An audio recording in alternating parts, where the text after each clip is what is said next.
Buenas tardes, mi nombre es la licenciada Aridel García. Ahorita estamos participando, estoy acompañada del licenciado Héctor Jaime Terrazas Salcidas y estamos participando en la plataforma que se llama Voz Agraria, en donde pretendemos discutir de temas agrarios, sobre todo de la justicia agraria, para estar al día y ir discutiendo ahí lo que se va resolviendo. Licenciado, ¿cómo? Gracias, qué bueno que nos acompañen y poder crear una costumbre y una idea de estar participando en esta plataforma, porque es importante que se dé a conocer la problemática agraria que tenemos comúnmente. Hay pocos foros o pocas voces que dan a conocer o que se transmite temas agrarios.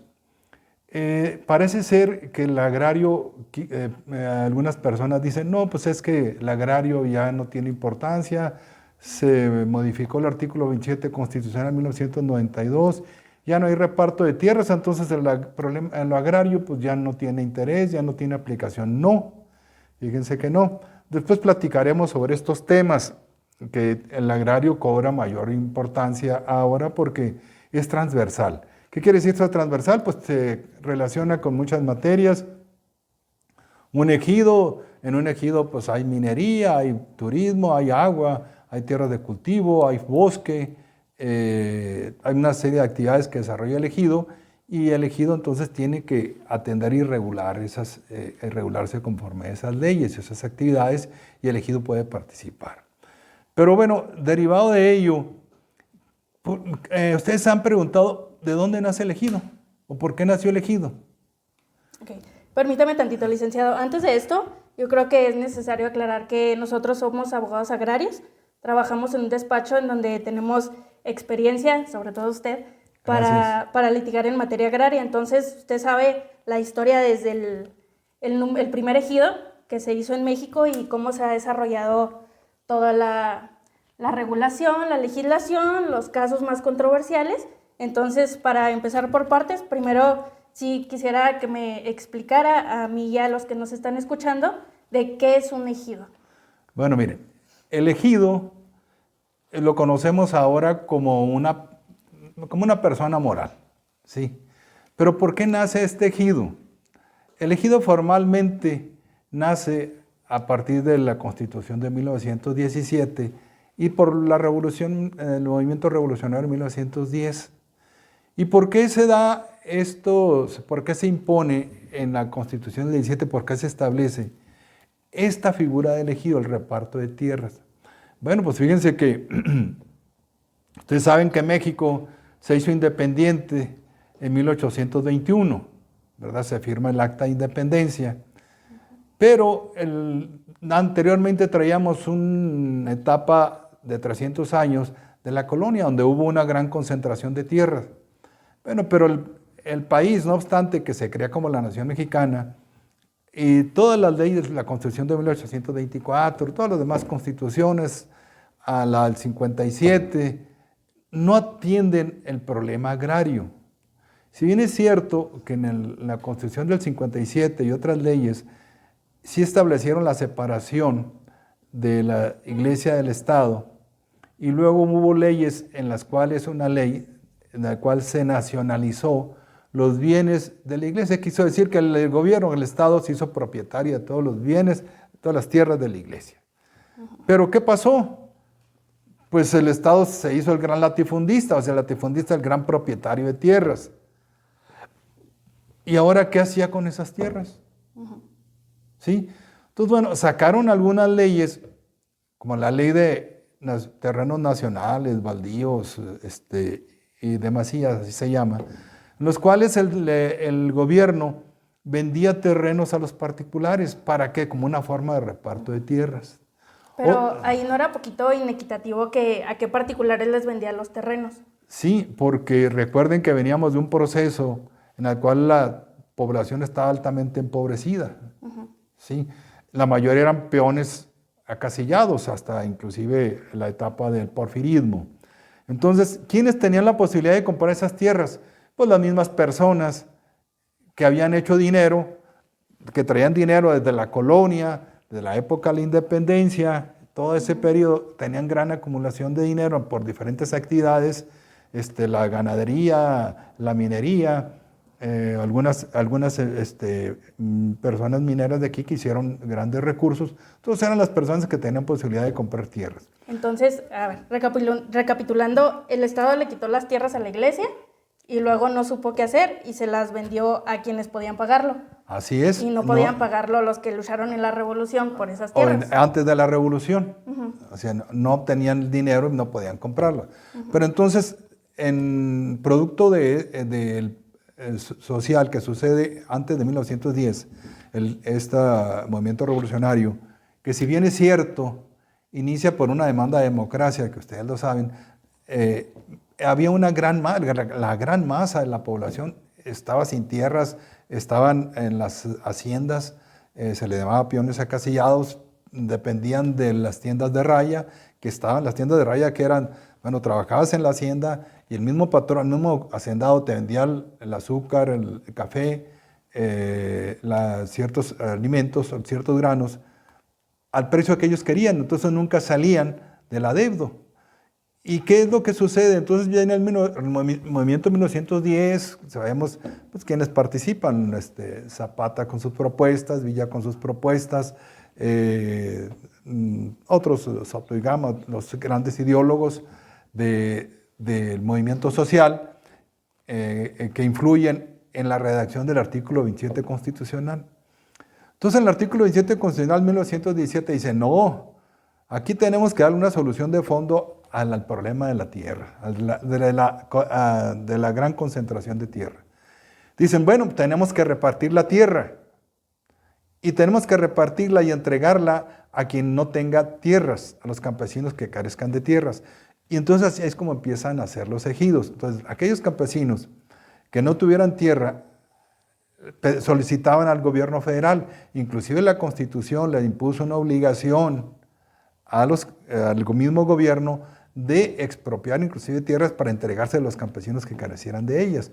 Entonces ahí es como empezamos a la creación de los ejidos. Después se expiden leyes que ya regulan específicamente los procesos de creación de los ejidos. Aquí, ¿por qué se afectaban las tierras? Pues porque se excedían de los límites de la pequeña propiedad. La pequeña propiedad se dijo, bueno, 100 hectáreas de riego, sostener hasta 500 cabezas de ganado mayor, esos más o menos eran los parámetros. Entonces había superficie para personas que tenían grandes superficies de tierras que eran latifundios y no se explotaban. Entonces la sanción que se establecía era afectárselas y entregárselas a los campesinos. Entonces así es como empezó el reparto agrario para crear los ejidos. Y de ahí tenemos pues esa figura jurídica, así le vamos a denominar una figura jurídica que se llama ejido. Y que a partir de 1917 hasta ahorita existe esa figura jurídica de ejido. Ha subsistido. ¿Y quién es el ejido? Bueno, el ejido es como si fuéramos una homologación, si fuera una sociedad anónima, por decir algo. Uh-huh. Esa es la persona moral, pero ese ejido es el propietario de sus tierras. Uh-huh. ¿Y quiénes lo componen? Bueno, ejidatarios y ejidatarias, ¿sí? Uh-huh. Y ese ejido es propietario de las tierras y aguas que le hayan entregado por en esas vías agrarias, ¿verdad? Uh-huh. Y aquí es donde han surgido una serie de problemas desde 1917 a 1992, que se estableció el reparto de tierras, que estaba previsto el reparto de tierras. Se dio el reparto de tierras en altibajos. Dependía mucho de quienes estaban en la presidencia de la República, porque el problema agrario se trató mucho con un control político. Aquí las organizaciones afiliadas al Estado en aquel entonces o al gobierno eran las que recibían mayores beneficios. Y los grupos o campesinos que no estaban afiliados o no estaban afiliados a esas organizaciones, era muy difícil que obtuvieran resoluciones presidenciales, porque en aquel entonces el presidente de la República era la máxima autoridad agraria, la que decía, a este le doy, ¿sí?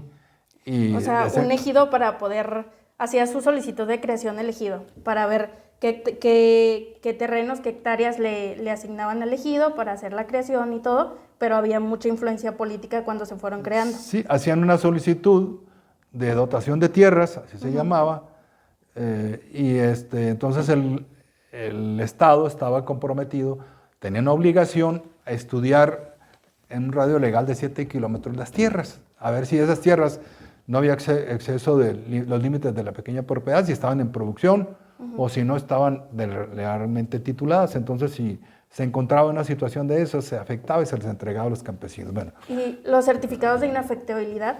eso se sucedieron en 1945. Eso fue después cuando ya había reparto. Porque inicialmente las personas afectadas de las tierras no tenían derecho a promover amparo, nada más podían promover que se les indemnizara por las afectaciones. Pero en la época de Miguel Alemán se reforma la Constitución y la ley y dice, bueno, los propietarios de tierras podrán obtener de la Secretaría, que era en aquel entonces la Reforma Agraria, un certificado de inafectabilidad. ¿Para qué? Dice, mira, aquí ya me expidieron un certificado de inafectabilidad, entonces mis tierras están bien, no tienen por qué afectarse y ya estaban protegidas. Eso era. Pero antes de los certificados ya habían afectado a otros sí. Entonces aquí se manejó mucho políticamente el problema agrario, de a quién se les otorgaba tierras y a quienes no. Y eso hice de manera también muy corrupta, hay que señalarlo, estos procesos de dotación de tierras. Y así aquí tenemos ejemplos muy claros. En 1965, en Chihuahua, hubo un levantamiento armado en Madera. ¿Por qué? Pues porque las peticiones que hacían esas personas, esos integrantes de esos grupos, era el reparto de tierras, donde está ahora el Ejido Largo, el Ejido Madera, todos esos por ahí. Pero no obstante que desde 1917 se estableció una obligación al Estado de otorgar tierras a campesinos que carecieran, no se cumplía y se atoraban mucho los expedientes para que se dotaran. Entonces se dieron muchas luchas sociales. Y ahí de esa lucha de Madera, ahí tengo preguntas. ¿Quién era el gobernador entonces? Prájedes Giner Durán. Giner. Y ahí la inconformidad de los que estaban ahí haciendo la revuelta era sobre el reparto de tierras. Era la solicitud de tierras, eran grupos campesinos que tenían muchos años pidiendo tierras y no se les otorgaban porque había un control político de que esas tierras no fueran afectables. Y para la afectación participaba el gobernador, así como el presidente de la República, participaba el gobernador. Participaba el gobernador en primera instancia, o sea, porque había dos etapas para dotar de tierras. Uno que se tramitaba ante el gobernador y el gobernador podía decir, ¿sabes qué? Estas tierras son afectables o no son afectables.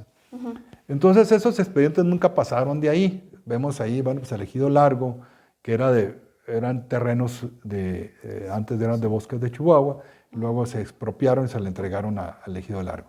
Entonces era una facultad del gobernador de hacer un estudio a través de un organismo que se llamaba Comisión Agraria Mixta para estudiar las tierras.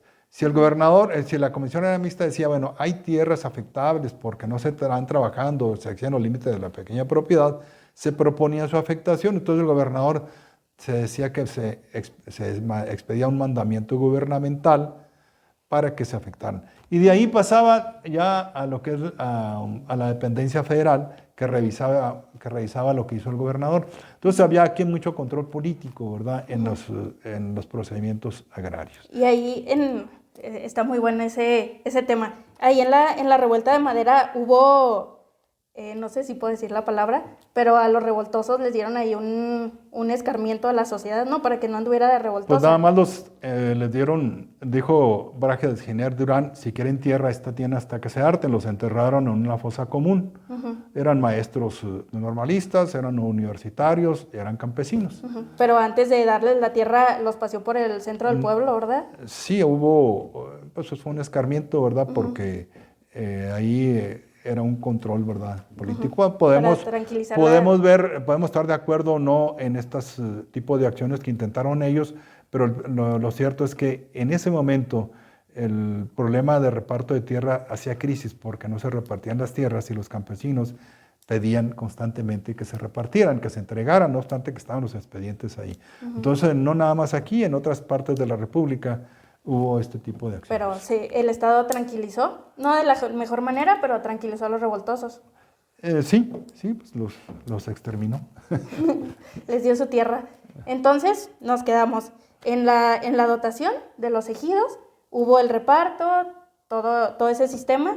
El gobernador hacía sus mandamientos, pasaba al presidente de la al República, presidente de la República para revisar. Sí, y ya ahí el presidente podía decir estuvo bien o estuvo mal, o confirma lo que hizo el gobernador, y ya emitió una resolución presidencial y dice está bien, entonces se entregaba ya definitivamente a ese ejido la tierra, se levantaban unos documentos. Es conveniente que ustedes sepan, ustedes que están en los ejidos, que cada ejido tiene una resolución presidencial, tiene un plano de ejecución y un acta de posesión y del linde. ¿Qué es esto? A ver, cuando les dicen, ¿sabes qué es la resolución presidencial? Se les dotó 10,000 hectáreas que se tomarán de tales terrenos.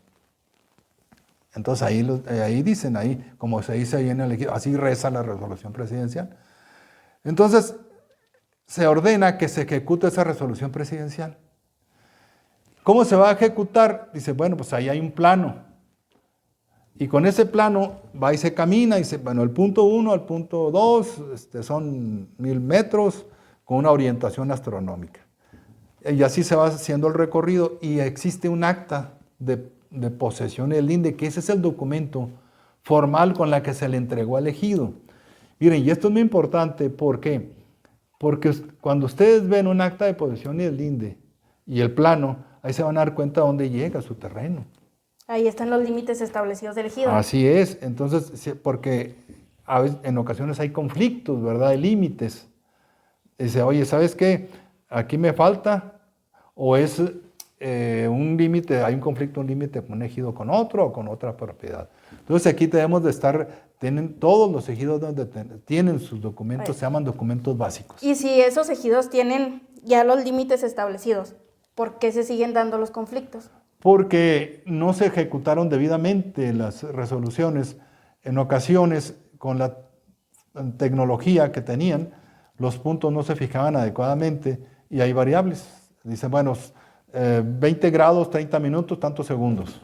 Era como se hacía, con un rumbo noré. Entonces eran rumbos francos, así se le llamaba, y no era preciso porque la forma de localizarlos era con teodolitos, era caminamiento, y había lugares donde, pues, en la sierra para caminarlos y había muchos errores de identificación, y por eso siguen los conflictos en ese tipo. Y a la fecha siguen, aunque ya la dotación se fue hasta desde antes de 1992. Sí. Y ahí, para hacer eso, para medir los límites de los ejidos, ¿la Secretaría de la Reforma Agraria tenía sus propios peritos o...?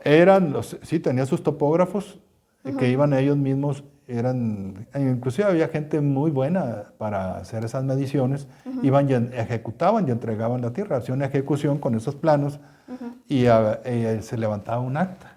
Y ya cuando el ejido ya le levantaron el acta, ya le dieron la tierra, se la dotaron, ¿qué hacían con él? O sea, ¿cuál era el siguiente paso? No, pues ya eran titulares del ejido de esas tierras. ¿Pero ahí vivían en el ejido? Ahí viven, sí, y venía una lista de quiénes eran los beneficiarios de esas tierras. Las personas físicas beneficiarias de esas tierras. ¿Y esas eran las que solicitaron la creación? ¿No se podían unir? Pues regularmente eran los que solicitaban. Si falleció alguno de los solicitantes, a veces lo reponían, el mismo grupo solicitante. Ahí antes de dotárselos hacían un censo de los había probables ejidatarios. Sí, había un censo. Y luego ahí ya estaba elegido, ya vivían ahí, ya tenían sus hectáreas. Y luego las tierras, bueno, las partes del ejido, que son tierras parceladas, uso común, y las de asentamiento humano. ¿Cómo se las dividían? Antes no existía, antes de 1992 no existía esa calidad de tierras. Eran nada más tierras en general, aunque sí existían parcelas, aunque sí existían terrenos de uso común donde lo utilizan todos, que es donde anda el ganado, ¿verdad? O para obtener leñas, pero no estaba identificado, en un plano no estaba identificado. Fue hasta 1992 con la reforma al artículo 27 constitucional y la expedición de la nueva ley agraria, cuando dice, a ver, ejido, vamos a certificarte. ¿Tú quieres certificarte? ¿Qué es eso? Bueno, que mis tierras ya están certificadas. Así como va alguien y se certifica, pues sabes que ya tengo mis papeles en regla. Entonces, el gobierno federal sacó un programa que se llamó Procede, Programa de Certificación. Y de ahí viene el Procede, para hacer la división de las tierras del ejido. Para identificarlas. Se delimitan las tierras del ejido, el contorno, si esas 10,000 hectáreas que le dotaron ese ejido. Pero se supone que esas ya estaban limitadas con la dotación, ¿no? Sí, pero es una certificación. Este era otro trámite. Sí, es otro trámite que se dio después de 1992. O sea, porque una cosa fue cuando se midió para la dotación, pero de ahí surgieron problemas. O sea, a veces en la certificación, que es con el programa ese Procede, surgieron problemas de que esta mojonera no es la correcta y está empalmada con esta otra. Y ahí surgió una serie de asuntos y problemas. Yo les digo que es donde ha dado trabajo a los topógrafos y a los abogados. ¿Sí? Y sigue dando trabajo. Sigue trabajo, ¿verdad? Entonces, las tierras ahora, como lo establece la ley agraria, dice, un ejido puede tener, no necesariamente, tierras parceladas, tierras de uso común y tierras de asentamiento humano. Pero no necesariamente, porque hay ejidos que nada más tienen tierras de uso común o ejidos agrícolas meramente que tienen nada más tierras agrícolas. Casi todos tienen tierras de uso común y de asentamiento humano, parceladas de asentamiento humano, o algunos tienen los 3 tipos de tierra. Y cada una de estas tierras sí tiene sus características jurídicas muy especiales. Por eso tiene que ver, oye, ¿dónde estás asentado? En esta parte. Oye, pero fíjate que es uso común. Y ahí no te van a dar un certificado de parcelario como lo tienes en tu parcela, es muy diferente. Ahí el uso común es un porcentaje que todos pueden usar, no está identificada esa superficie. Por eso, cuando se hace esa certificación, dice, bueno, aquí estas 2,000 hectáreas de las 10,000 son parceladas y se hacen parcelas ahí. Y se identifican las parcelas. Entonces, ¿qué se hace en eso? Dice, se delimitan el ejido en su contorno e internamente. Dice, bueno, estas 2,000 hectáreas son parcelas.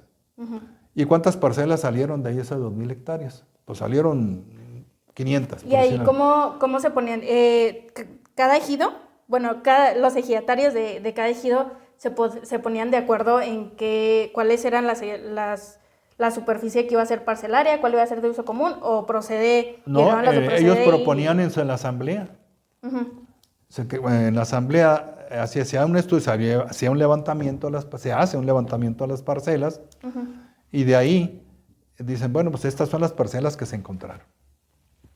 Y vamos a suponer que esas parcelas son las que se crearon antes, en la dotación, desde la dotación. Las que se repartieron los ejidatarios de este es tu cacho y este es el tuyo. Sí, desde la dotación. Entonces lo que se hizo fue, con el Procede, sabes que identifico tú la parcela 20, con 10 hectáreas, se las adjudicamos a Jaime Terrazas. Entonces ya tiene individualizada esa parcela, tiene sus derechos individualizados y ya nadie se puede meter con él. Pero esa parcela no es en sí su propiedad. No, recuerden que el propietario de las tierras nada más es elegido. Los ejidatarios nada más sobre las tierras tienen el uso y disfrute. O sea, pueden usarlas, disfrutarlas, pero no son propietarios. Sí pueden ceder sus derechos, ¿verdad? Agrarios, pero no son propietarios de tierras, ¿verdad? Las tierras son del ejido y es el único que puede disponer en vender las tierras con ciertos requisitos, que después trataremos. Particularidad del derecho agrario. Hay que entender muy bien eso. Y regresando un poquito al Procede, porque es muy, muy famoso y creo que no hay ejidatario que no hable del Procede, porque tiene mucha revuelta. Entonces ahí el Procede vino a regularizar. ¿Y sí regularizó? Sí, ahorita yo creo a nivel nacional el 95% de los ejidos están certificados. O sea, ya tienen una tranquilidad, pues ya saben, y están identificados la parcela, ya tienen un certificado parcelario. Mira, este es mi certificado. Y aquí son las 10 hectáreas y viene en el certificado viene su cuadrito, ¿verdad? Su plano y las colindancias, ¿verdad? Y ahí está. Entonces ya tiene una seguridad jurídica, en eso sí se avanzó. Y el uso común, si tiene uso común, dice, te corresponde el 0,5% de las tierras de uso común. Si son 5,000 hectáreas de tierra de uso común, bueno, pues multiplicamos 0,5 por las hectáreas, y dicen, bueno, pues pero no le van a asignar esa superficie, sino es un porcentaje lo que le corresponde, no como la parcela. ¿Sí? Y luego el asentamiento humano, que es donde están las casas, ¿verdad? De ahí de los ejidatarios, o donde está la escuela, o donde hay una clínica. Y ahí es donde tienen las casas los ejidatarios, se llama solar urbano. Sí, pero el solar urbano está dentro del asentamiento humano. Y ahí ese solar urbano se los dieron a los ejidatarios, se los han dado gratuitamente, porque era donde ya estaban asentados, tenían su casa. O sea, pero esos terrenos de solar urbano ya no son propiedad ejidal, son propiedad privada. Ahí sí entra la propiedad privada, solo donde tiene su casa. Así es, y tienen un título de solar urbano. Dicen, bueno, son 1,000 metros.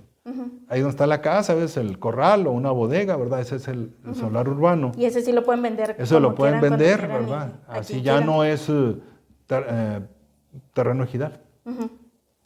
Y entonces ahí se los asignaron, si ahí tenía su casa, ahí se lo reconocían, y ese sí es de él. Pero ya el parcelario del uso común ya se atiende a... Que después trataremos cuestiones de sucesiones, que la diferencia entre cómo se trata los títulos de solares urbanos con los otros derechos agrarios, que lo trataremos en otro charla. Tema, porque de aquí nos quedamos 3 horas. Sí. Ok, recapitulando, entonces ya tenemos que es un ejido, ya sabemos de dónde viene, un poquito de historia, y luego la repartición de las tierras del ejido, parcelarias, uso común y asentamiento humano, las diferencias con el solar urbano. Y ahí una de las preguntas que surgen, entonces, ¿cómo se organizan los ejidatarios? Bueno, tiene sus órganos internos de cada ejido. La asamblea, que es la máxima autoridad, ¿sí? La asamblea es la que puede definir qué superficies son parceladas, asentamiento humano y uso común. ¿Sí? Pero la asamblea, inclusive a nivel constitucional, está expreso en el artículo 27 constitucional, es el órgano máximo del ejido.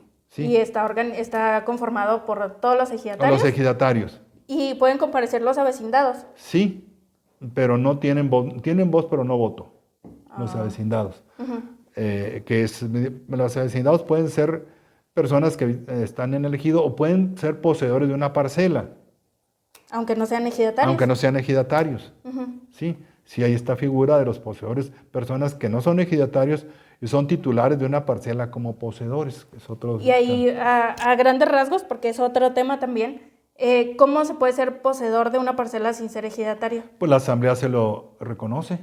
Solo va con el derecho de voz que tiene la asamblea, va y lo solicita. O sea, la asamblea, sí, mira, es muy común que en algunos ejidos haya posesionarios con parcelas.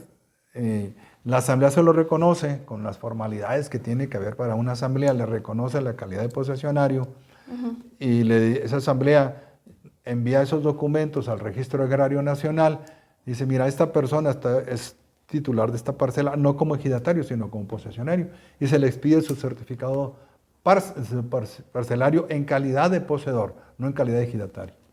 Y ahí para ser ejidatario, ¿cómo? Tendrá que la asamblea lo reconozca como ejidatario o podrá adquirir derechos, por cesión de derechos de otro ejidatario, y ya adquiere la calidad de ejidatario en su caso. ¿Y puede regularizar su situación conforme a la parcela que es reconocido poseedor? Está regularizada porque la asamblea se lo reconoció y el registro agrario lo expide un certificado, un documento en el cual es legal y lo ampara ya esa superficie como poseedor y tiene los derechos, tiene igual de derechos que un ejidatario, pero los limitantes que tiene un poseedor es que no puede participar con voto en las asambleas.